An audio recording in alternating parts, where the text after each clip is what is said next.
कक्षा 7 के प्रिय विद्यार्थियों, आप सबको नमस्कार। मैं डॉक्टर विद्यानिधि आचार्य आपके सामने कक्षा 7 का प्रथम पाठ लेकर आ रहा हूं। प्रथम पाठ को शुरू करने से पहले मैं आपको याद दिलाऊं कि मैंने ऑनलाइन के थ्रू और बहुत सारे क्या कहते हैं वीडियो के माध्यम से भी मैंने आपको संस्कृत के विषय में काफी कुछ नॉलेज दिया। अकारांत, आकारांत और 5 लकारों के विषय में भी जानकारी। मुझे लगता है कि उनकी जानकारी के बाद आपको कुछ पाठ को शुरू करने के लिए कुछ और धातु शब्द रूप और धातु रूप को जानने की आवश्यकता है।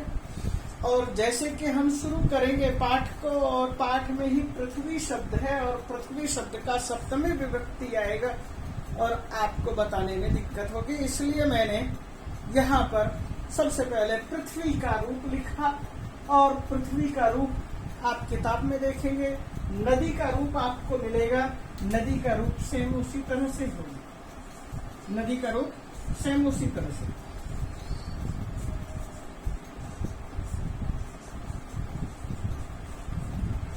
तो आपके सामने क्या है रूप?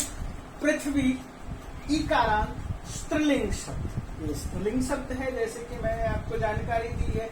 बड़ी ई की मात्रा जहाँ लगी हुई होती है दीर्घ ई, तो उसे स्त्रीलिंग कहते हैं। प्रथमा, द्वितीय, तृतीय, चतुर्थी, पंचमी, षष्ठी, सप्तमी, संबोधन, ये मैंने इधर लिख दिए हैं विभक्ति। और यहाँ से एक वचन से आप देखिए, पृथ्वी, पृथिव्यौ, पृथिव्यः, पृथ्वीं, पृथिव्यौ, पृथ्वी, पृथिव्या, पृथिवीभ्यां, पृथिवीभिः, पृथिव्याः, पृथिव्यै, पृथिवीभ्यां, पृथिवीभ्यः, पृथिव्याः, पृथिवीभ्यां, पृथिवीभ्यः, पृथिव्याः, पृथिव्यो, पृथ्वीनां, पृथिव्यां, पृथिव्यो, पृथ्वीषु। हे पृथ्वी, हे पृथिव्यो, हे पृथ्वी। हम जो पाठ शुरू करेंगे, पाठ यहाँ से करेंगे, इस शब्द को देंगे। आप देखेंगे सप्तमी विभक्ति एक वचन। ठीक उसी तरह से हम वर्तमान काल में पठ धातु का रूप तो जानते हैं। पठती, पठता, पठन्ति, पठसी, पठता, पठथा, पठामि, पठावा, पठामा। लेकिन वह परस्मै पदी धातु। आज हम यहाँ पर जो चर्चा कर रहे हैं, यहाँ शब्द आएगा विधीयते, धार्यते, साध्यते। तो इसलिए मैंने यहाँ पर आत्मनेपदी का रूप लिखा है। आत्मनेपदी में हम लिखते हैं, जैसे बताते हैं, सेवते, सेवेते, सेवन्ते, सेवसे, सेवेथे, सेवध्वे, सेवे, सेवावहे, सेवामहे, याचते, याचेते, याचन्ते, याचसे, याचेथे, याचध्वे, याचे, याचावहे, याचामहे। ठीक उसी तरह से धार्यते, धार्यते, धार्यन्ते, धार्यसे, धार्येथे, धार्यध्वे, धार्ये, धार्यावहे, धार्यामहे। इसी तरह से आप विधीयते, विधीयेते, विधीयन्ते, विधीयसे, विधीयेथे, विधीयध्वे, विधीये, विधीयावहे, विधीयामहे। इस तरह से रूप देख सकते हैं, सुन सकते हैं, समझ सकते हैं। और सरल शब्द बोलूं, लभते, सेवते की तरह से लभते।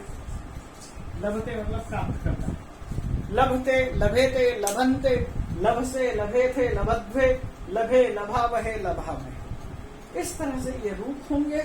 और इस रूप को जब मैं आपके सामने रख रहा हूं, रख चुका हूं, ये रूप तो आपको कुछ याद करने पड़ेंगे, क्योंकि यदि आपको इन रूपों की जानकारी नहीं है तो पाठ को आप आगे नहीं डेवलप कर सकते। इसलिए इन रूपों को जानना बहुत जरूरी है। तो अब मैं कर रहा हूं पाठ शुरू किताब से।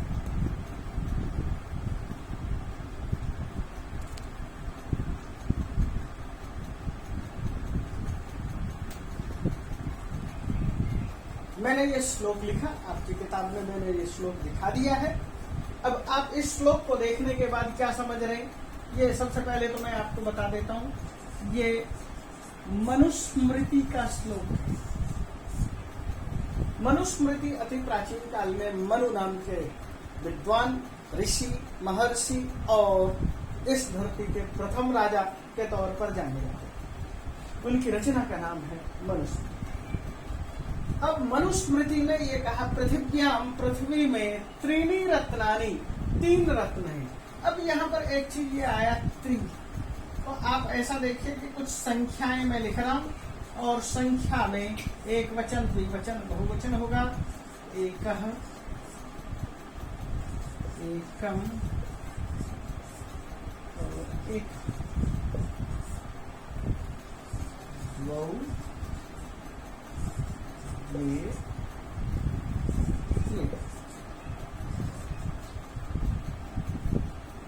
त्रयः, त्रीणि,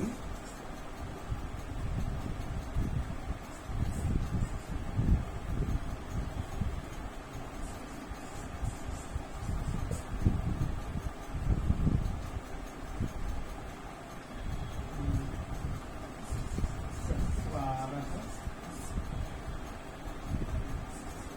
चत्वारि,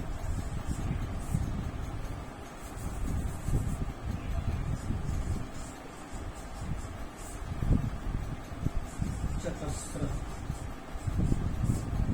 ये संख्याएं हैं।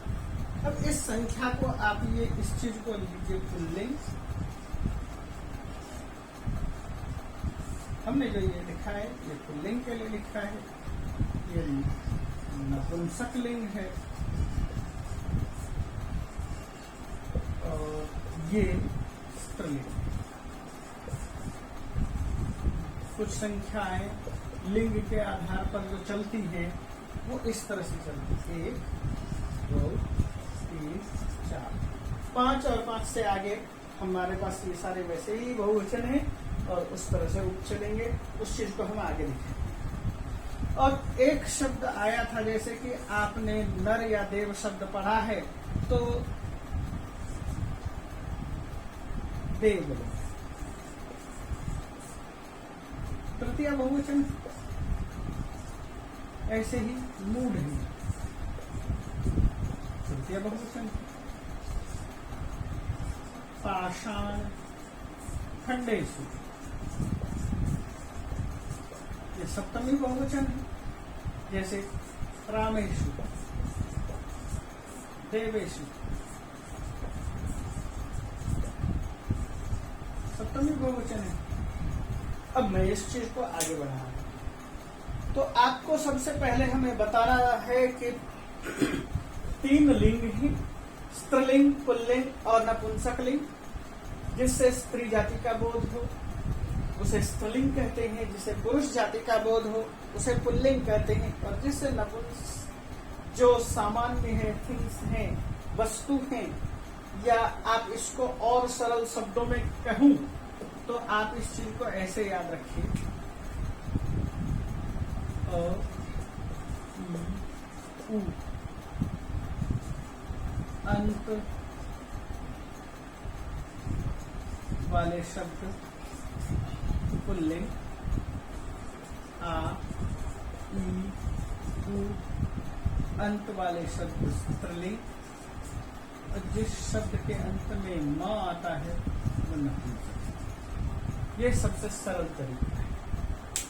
आ, ई, उ, अंत जिस शब्द के अंत में आता है वह पुल्लिंग, आ, ई, उ ये जिस शब्द के अंत में आता है वह स्त्रीलिंग, और जिस शब्द के अंत में म होता है वह नपुंसक। अब आप ये कहेंगे कि मैं आपके सामने दूसरे भी उदाहरण दे सकता हूँ, ये सामान्य नियम है।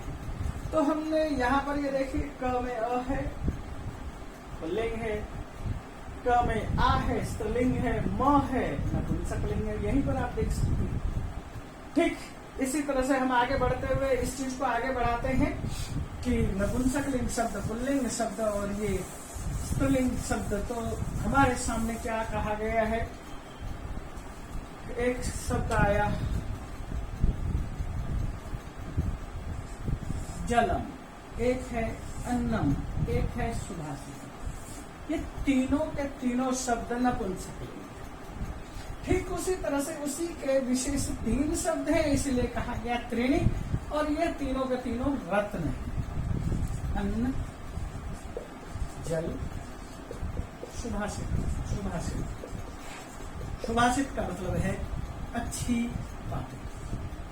तो ये अन्नम, जलम, सुभाषितम नपुंसक लिंग है, यानी कि इन शब्दों के अंत में म साउंड है, नपुंसक लिंग है। और 1, 2, 3 होने की वजह से त्रिणी शब्द का प्रयोग किया है, और ये तीनों के तीनों रत्न हैं, इसलिए रत्नम शब्द था नपुंसकलिंग, इसका बहुवचन बनाया रत्ना।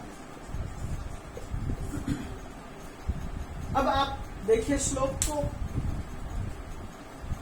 पृथिव्याम, पृथ्वी में त्रीणि रत्नानि सन्ति, 3 रत्न हैं। वो 3 रत्न कौन कौन से हैं? नंबर 1 जलम, नंबर 2 अन्नम, और नंबर 3 सुभाषितम, अच्छी बातें। इन तीनों चीजों को रत्न कहा गया है, ये ही मूलतः रत्न है। लेकिन मनुष्य जब पैसे के लिए दौड़ता है तो इन तीनों चीजों को त्याग देता है। ये गॉड गिफ्टेड चीजें हैं, इसलिए लोग इन चीजों का मूल्य नहीं देते। तो मनुष्य मूल्य किस चीज का देते हैं? पाषाण खंड। ये पाषाण खंड क्या है? मणि, मुक्ता, माणिक्य। आपने बहुत हीरे, जवाहरात, सोना, चांदी, इस तरह के जो धातु हैं, उन शब्दों को मूर्ख लोग, मूर्ख लोगों के द्वारा पाषाण खंडेषु, पत्थरों के इन टुकड़ों को रत्न संज्ञा विधीयते, रत्न नाम देते हैं। जबकि ये पाषाण खंड है, पत्थरों के टुकड़े हैं, पत्थरों से निकले, खदानों से निकले, जमीन से निकले। इन चीजों को रत्न के तौर पर नहीं गिनना चाहिए, लेकिन इन्हीं चीजों से मनुष्य अपने आप को अलंकृत करता है, सुशोभित करता है, शोभायमान होता है। इसलिए इन तीनों को छोड़ करके इन चीजों को रत्न नाम दिया, और इसलिए यहाँ पर कहा गया पाषाण खंडेषु, पाषाण के टुकड़ों को, पत्थरों के टुकड़े को नाम दे रहे हैं, इसलिए वे मूढ़ हैं। मूढ़ से तात्पर्य क्या है? मूर्ख व्यक्ति है। तो मुझे लगता है कि संज्ञा का मतलब है नाम। ये हमने इससे पहले बहुत सारी चीजों की जानकारी दी, तो उसमें ये भी बताया। तो मूर्ख लोगों के द्वारा पाषाण खंडों को रत्न नाम दिया जाता है। ये क्लियर हो रहा है श्लोक? मुझे लगता है कि ये आपको समझ में आ गया होगा। तो आगे के श्लोक को देखते हैं। तो उस श्लोक को देखने से पहले तो हमने इस श्लोक के लिए कहा कि अगले श्लोक में देखते हैं सत्येन धार्यते पृथ्वी। हमारे पास सत्य की महिमा का वर्णन है। सत्य है क्या? जो हम देखते हैं यथार्थ वही सत्य है, और सत्य के लिए आपके पास इस तरह के स्लोगन है, सुक्ति है, प्राचीन ग्रंथ है। वो प्राचीन ग्रंथ क्या है? शतपथ ब्राह्मण है, और शतपथ ब्राह्मण में इस चीज पर बहुत अधिक जोर दिया है। सत्यम वै देवाः, जो देवता है वो सत्य बोलने वाले होते हैं। अनृतम मनुष्य, जो झूठ बोलते हैं उसी को मनुष्य कहते हैं। जो सत्य बोलते हैं उसे देव कहते हैं, जो झूठ बोलते हैं उसे अनृत बोलते हैं, जो झूठ बोलते हैं उसे मनुष्य कहते हैं। इस तरह से वर्गीकरण किया गया था। जैसे अनेक तरह के लोग अनेक जगह पर वर्गीकरण करते हैं, यहाँ एक वर्गीकरण कुछ इस तरह से भी मिलता है।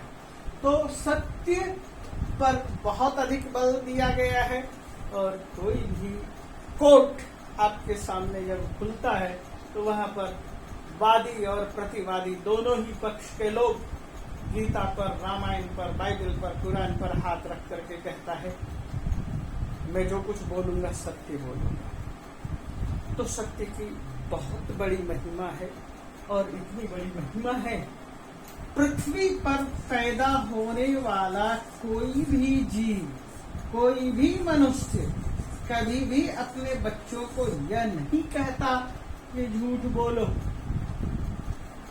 हर इंसान अपने बच्चों को ये शिक्षा देता है सत्य बोलो, झूठ मत बोलो। तो सत्य वह चीज है, सत्य एक ऐसी शक्ति है, सत्य एक ऐसा तत्व है, सत्य एक ऐसा पदार्थ है जिसके प्रति मनुष्य के अंदर विश्वास की जागृति पैदा होती है, विश्वास बढ़ता है। हम किसी से बात करते हैं और जब हमें लगता है कि इस व्यक्ति में झूठ तत्व ज्यादा छिपा है, हम उससे किनारा करना शुरू कर देते हैं। इसलिए सत्यम वैदेव, सत्यम देव। इसी चीज को यहाँ जो श्लोक देखते हैं, सत्येन धार्यते पृथ्वी सत्येन तपते रवि सत्येन वाति वायुश्च सर्वम सत्य प्रतिष्ठितम। और ये जो श्लोक हैं ये चाणक्य के श्लोक हैं, लेकिन ये अथर्ववेद के मंत्र पर आधारित है। अथर्ववेद में भी इन्हीं पंक्तियों को लेकर, इन्हीं चीजों को लेकर एक मंत्र कहा गया है। तो यहाँ क्या कह रहे हैं, पृथ्वी सत्येन धार्यते, हमारी जो धरती है सत्य से टिकी हुई है, सत्य पर धरती टिकी हुई है।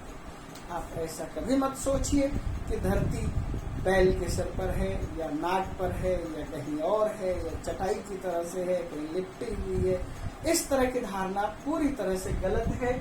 सत्य यदि स्थिर है, धरती यदि स्थिर है तो सत्य की वजह से पृथ्वी सत्य न धार्यते, पृथ्वी को सत्य ने धारण कर रखा है।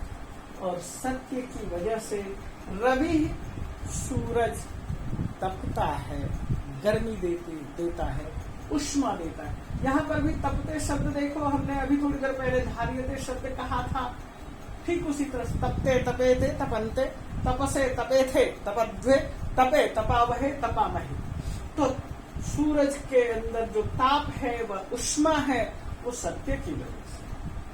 सत्येन वाति वायुश्च, और वायु जो है, हवा है, वो सत्य के वजह से ही वाति चलता है। यानी हवा जो चलती है सत्य के कारण है।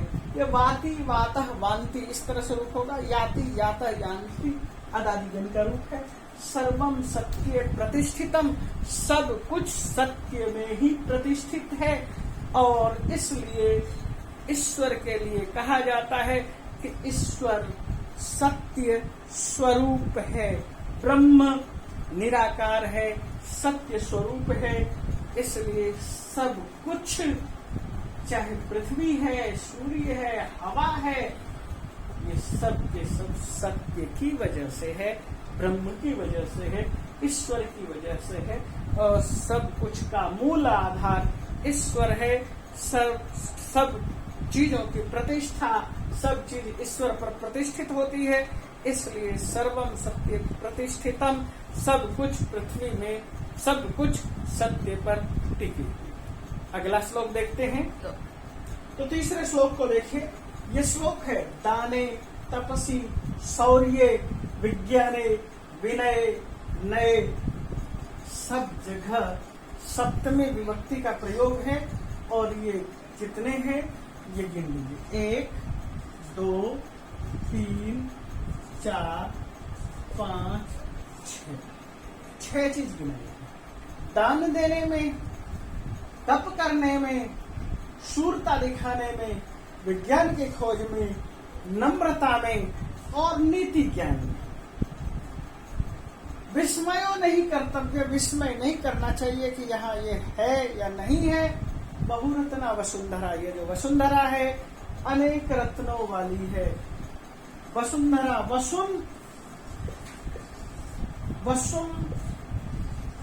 धनम, वसूनी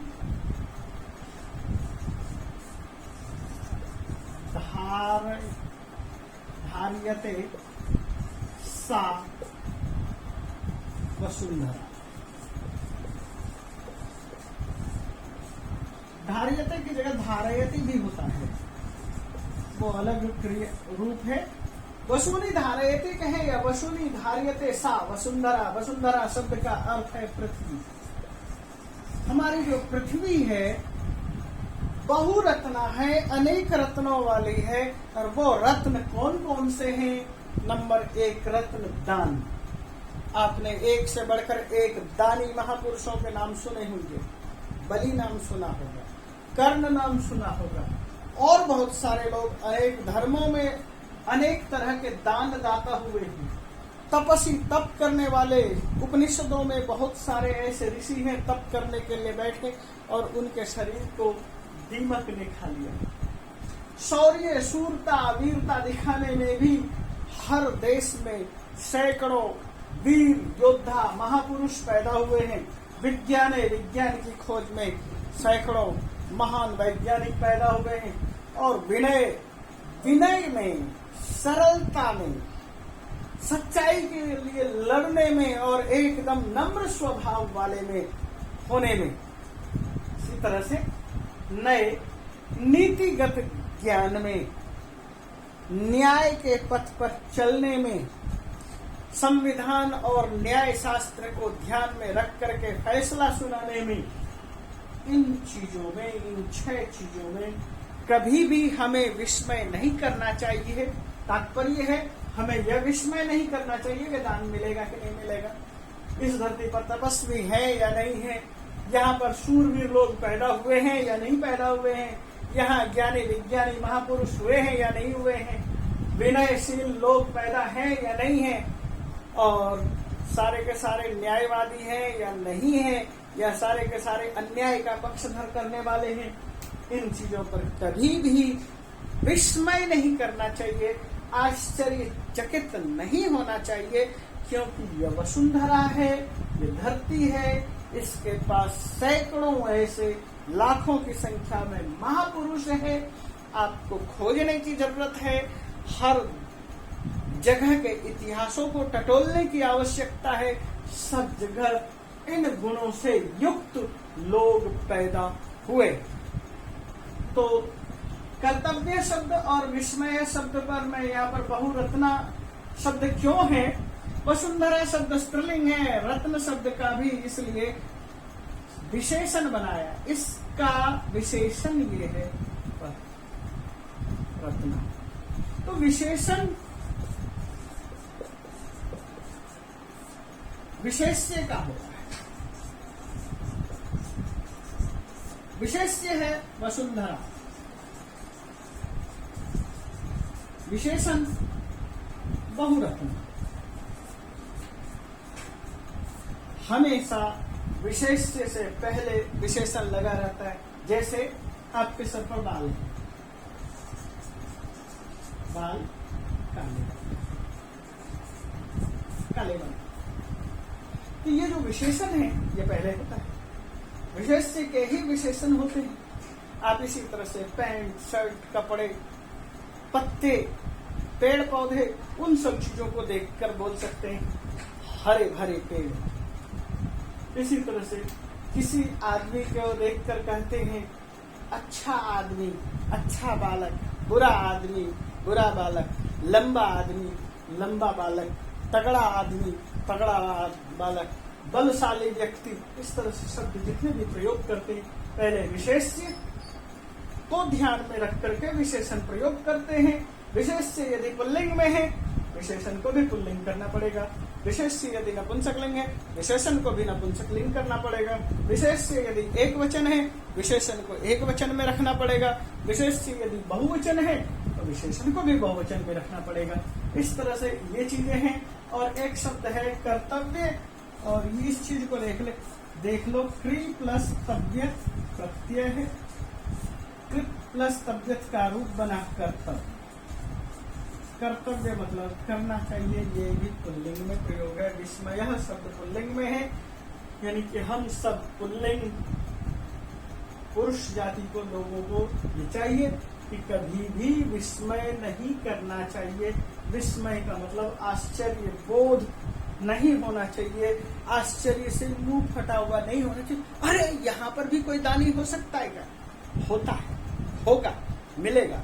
इसलिए आपको कभी भी विस्मय करने की आवश्यकता नहीं है। आप इसलिए इस चीज को ध्यान दीजिए।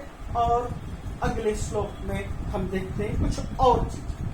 तो बच्चों अगला श्लोक है, चौथा श्लोक है, सद्भिर एव सह आसीत सद्भि कुर्वीत संगतिम सद्भि विवादम मैत्रीम च सद्भिर किंचिद आचरित। तो यहाँ श्लोक देखिए, श्लोक कुछ ज्यादा कठिन नहीं है और इसको सही ढंग से थोड़ा सा समझने की आवश्यकता है। और वह क्या है मैंने यहाँ पर आसित, आस्ताम, आसन ये बहुवचन लंग लकार का रूप लिखा है, लेकिन यहाँ पर लंग लकार की जगह की अपेक्षा हमें लुंग लकार पढ़ना चाहिए। लुंग लकार में आसीत इस तरह का रूप मिलेगा मध्यम पुरुष बहुवचन। तात्पर्य है, यहाँ मैंने आसित इसलिए लिखा कि आपको पहले आसित पता चले तो आसित भी पता चल सकता है कि आजकल का आज का भूतकाल होता है, ये कल परसों का भूतकाल होता है। लंग लकार कल। तो देखिए, सद्भि रेव सह आसीत सद्भि कुर्वीत संगति सद्भिर विचारम मैत्रीं च ना सद्भि किंचिद आचरेत्। मैंने अस धातु का रूप लिखा है, भू धातु का रूप लिखा है आसित लंग लकार को पहचानने के लिए। और उसके बाद मैं यहाँ पर जो रूप एक लिख रहा हूँ, उस रूप को भी देखिए। एक रूप है आ उपसर्ग चर धातु है और लंग लकार।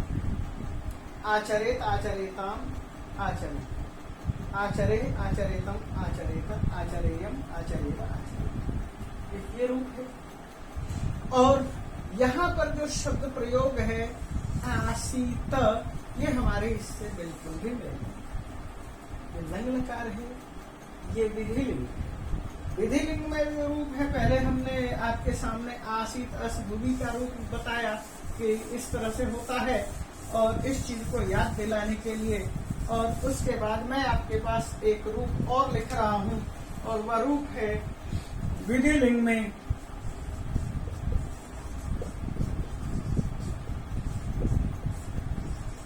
आस बैठना। वह क्या है? आसीत, आसियाताम,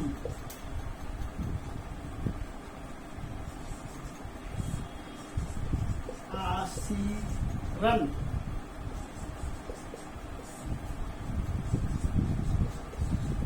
आसीयः,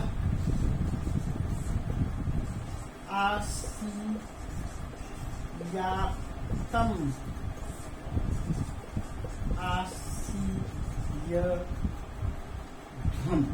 आसीध्वम।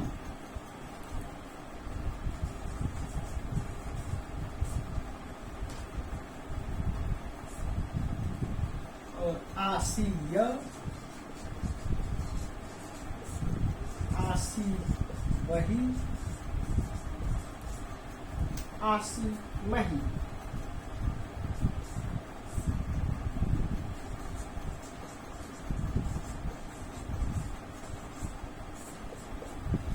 अब यहाँ पर देखिए, ये विधिलिंग का रूप है, और विधिलिंग में लिखा है आसीत सद्भिरेव सह आसीत। सद्भि का मतलब है सज्जनों के साथ आसीत बैठे, विधिलिंग का प्रयोग है। और यह धातु थोड़े से दूसरे भवादि गण की नहीं है, बल्कि यह धातु अदादि गण की है, इसलिए इसका रूप थोड़ा अलग है। सद्भिरेव सह आसीत, सज्जनों के साथ बैठे। सद्भि कुर्वीत संगति, यहाँ पर भी वही विधिलिंग है, सज्जनों के साथ संगति करे। संगति से क्या तात्पर्य है? ज्ञान, गमन, प्राप्ति। आप ज्ञान प्राप्त करना चाहते हैं, कहीं आना जाना चाहते हैं, और मेल मिलाप चाहते हैं, संप्राप्ति चाहते हैं, धन चाहते हैं, तो ऐसे तीनों चीजों के लिए प्रयोग हो रहा है संगति। और आज के दौर में संगति को सत्संगति का रूप दे दिया है। सत्संगति, आप कोई भी रूप लें, आपको ज्ञान मिलना है, गमन मिलना है, संप्राप्ति होनी है, तो जो सज्जन लोग हैं उन्हीं के साथ संगति करें। सद्भिर विचारम मैत्रीं च, सज्जनों के साथ ही विचार करे और मित्रता करे। ना सद भी किंचित आचरे, और जो असद है उनके साथ किसी तरह का व्यवहार न करे। तो आपके सामने मैंने ये चीज रखा, आचरेत, आचरेताम, आचरेयु, ये जो मैंने रूप लिखा, इस चीज को थोड़ा ध्यान दीजिए और समझिए कि हमने यह जो रूप दिखाया है इनको भी आपको पढ़ना पड़ेगा। चर धातु का आपकी पुस्तक में रूप मिल जाएगा। हमने केवल उपसर्ग लगाया है। तो यहाँ पर ये चीजें आई है कि किन के साथ बैठें, किन के साथ दोस्ती करें, किन के साथ विचार विमर्श करें और किन के साथ विचार विमर्श न करें। तो इसी चीज को ध्यान में रखते हुए हमने इस श्लोक को यहाँ पर रखा। और एक शब्द ये आया है कुर्वीता। कुर्वीता को जो है मैं एक रूप लिख रहा हूं, थोड़ा ध्यान दीजिए।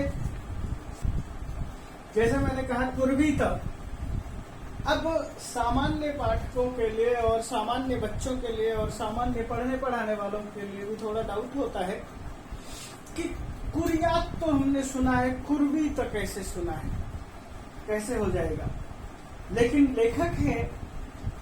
लेखक किसी भी लकार के धातु का प्रयोग कर सकता है और आत्मनेपदी में या परस्मैपदी में किसी भी तरह से प्रयोग कर सकता है।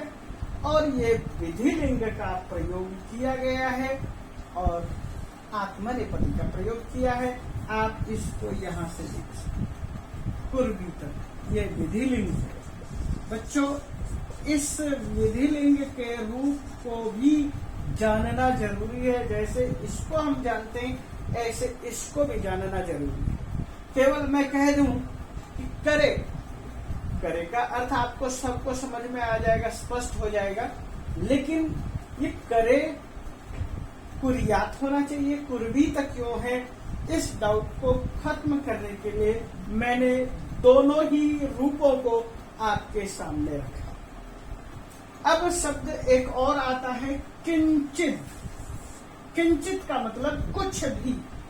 किम उपसर्ग है प्लस चित्त, शब्द सौष्ठव के लिए है, शब्द की सुंदरता बढ़ाने के लिए। तो मैं यहां लिख देता हूं शब्द सौष्ठव।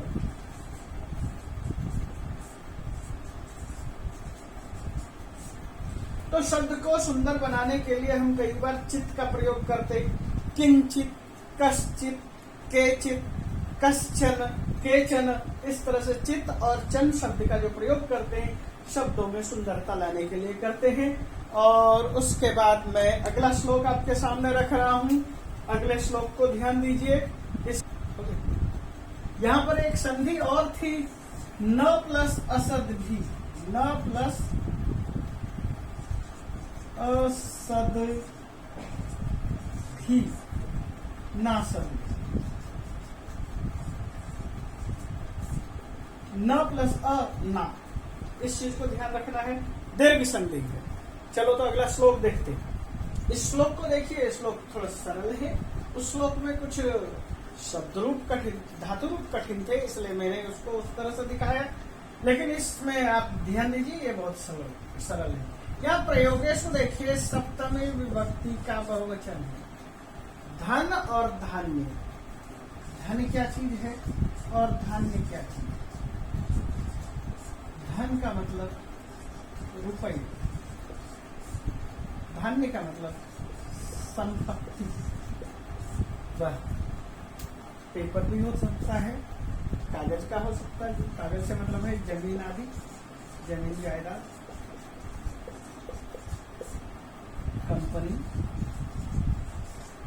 फैक्ट्री। और रुपये का मतलब जो है जिसे आप संख्या में गिनते हैं।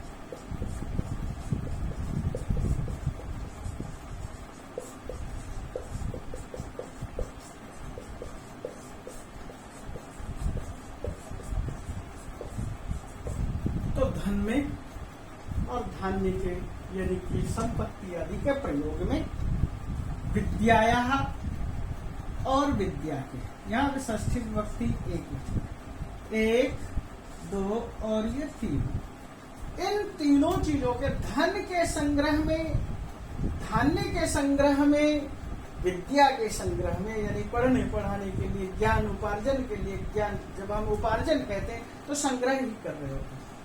इन तीनों में आहारे 4 नंबर पर है और व्यवहारे 5 नंबर पर है। आहार में खाना आदि के लिए और व्यवहारे दूसरों के साथ व्यवहार करने में त्यक्त लज्जा त्याग करके सुखी भवेत सुखी रहे। ये भवेत भवेताम भवेयु रूप बहुत सरल है, आप देख सकते हैं।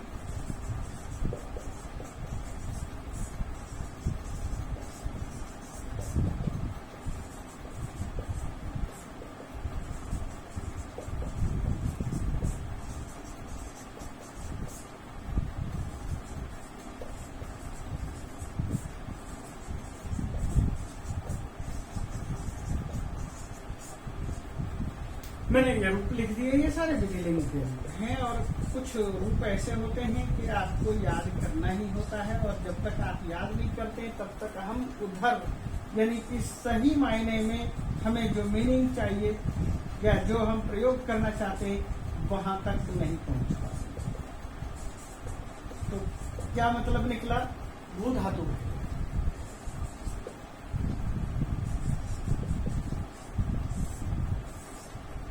तो क्या मतलब हुआ? धन का प्रयोग करने में, धन के संग्रह करने के लिए, धान्य के संग्रह के लिए, विद्या के संग्रह के लिए, यह सब जगह प्रयोगेशु संग्रहेशु सप्तमी विभक्ति बहुवचन है।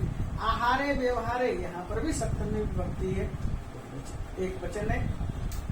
तो ये सप्तमी के इसमें और इसमें। यदि हमने लज्जा त्याग कर दी, यह लज्जा शब्द है पुल्लिंग है, सुखी शब्द भी है पुल्लिंग है। जो सुखी रहना चाहता है वह लज्जा यानी लाज,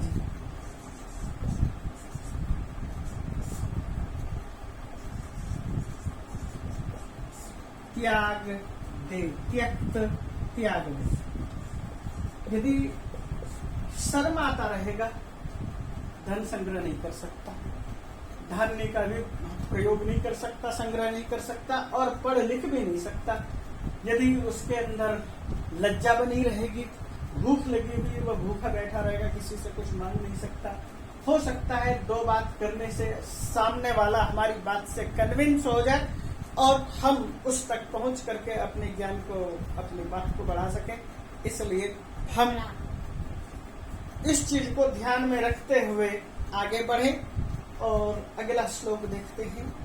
अगले श्लोक में क्या कुछ कहा गया है उस चीज को। क्षमावशी कृतिर्लोक, हमारा जो ये लोक है, या हम लोक में, क्षमा के लोक में, संसार में सब कुछ क्षमा के वश में। क्षमा वीरस्य भूषणम्। आप किसी भी तरह के वीर हो सकते हैं, धनवीर, बलवीर, कर्मवीर, अध्ययन वीर,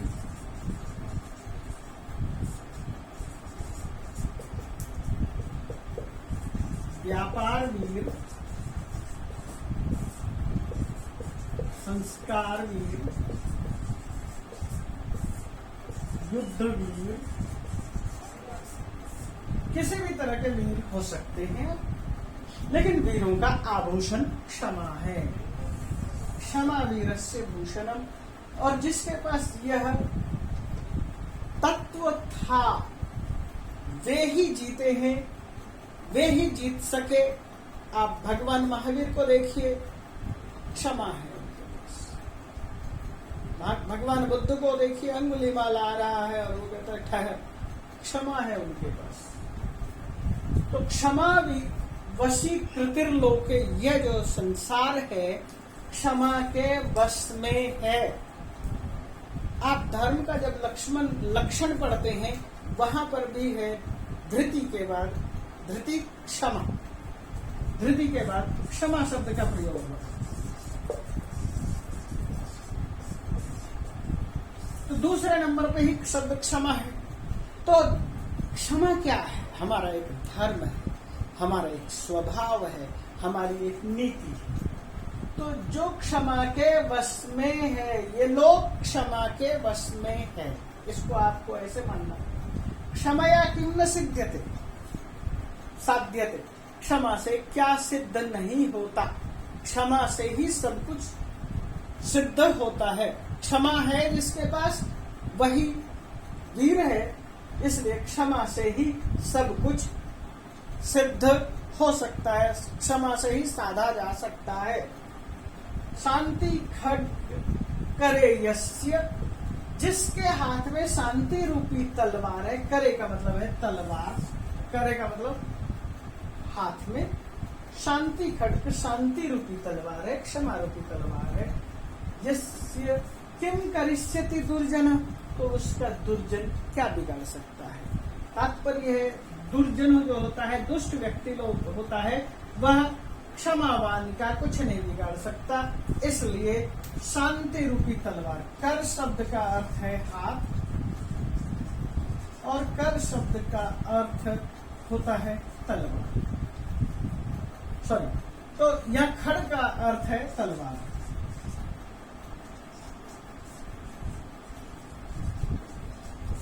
शांति रूपी तलवार जिसके, यस्य करे जिसके हाथ में, ध्यान से समझिए, खड्ग है, लेकिन वह खड्ग किस चीज का है? शांति का। किस चीज में? हाथ में। किसके? जिसके, जिस व्यक्ति के हाथ में खड्ग है और वह शांति का खड्ग है। दुर्जना किम करिष्यति, उसका दुर्जन क्या बिगाड़ सकता है, यानी दुर्जन उसका कुछ नहीं बिगाड़ सकता है, क्योंकि क्षमा हमारा एक ऐसा गुण है जिसके आधार पर आप बहुत कुछ जीत जाते हैं। आपने बहुत सारी गलती कर दी है और आप अपने गुरुजन से, प्रिय से, माता पिता से केवल एक शब्द बोल देते हैं सॉरी, और उसके बाद आप बच जाते हैं। ये सॉरी क्या है? क्षमा ही करते हैं। हम किसी को माफ कर देते हैं, किसी को उसकी गलती पर उसको छोड़ देते हैं, शांति कर देते हैं, यानी कि चलो ठीक है ऐसा करते हैं। तो यहाँ पर करिष्यते एक शब्द का रूप आया, ये मैं आपके सामने फिर से रख देता हूँ। क्री धातु है और क्री धातु का रूप है करिष्यति, करिष्यतः, करिष्यन्ति।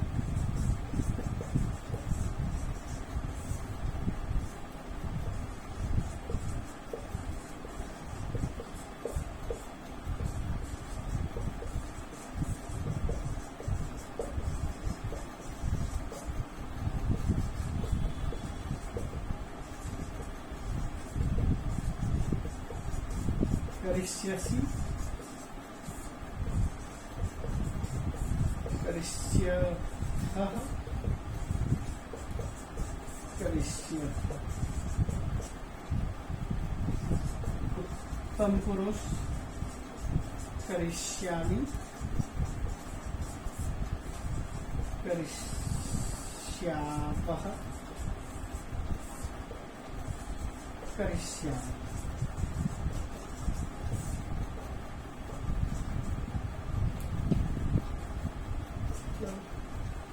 तो आपको एक तो छोटे छोटे शब्द रूप होते हैं, धातु रूप होते हैं। कारण यह है शब्द रूप, ये यस्य यत् शब्द है। जैसे आपके सामने हमने किम शब्द का रूप रखा, यत् शब्द का रूप रखा। यत् शब्द का रूप षष्ठी विभक्ति एक वचन यस।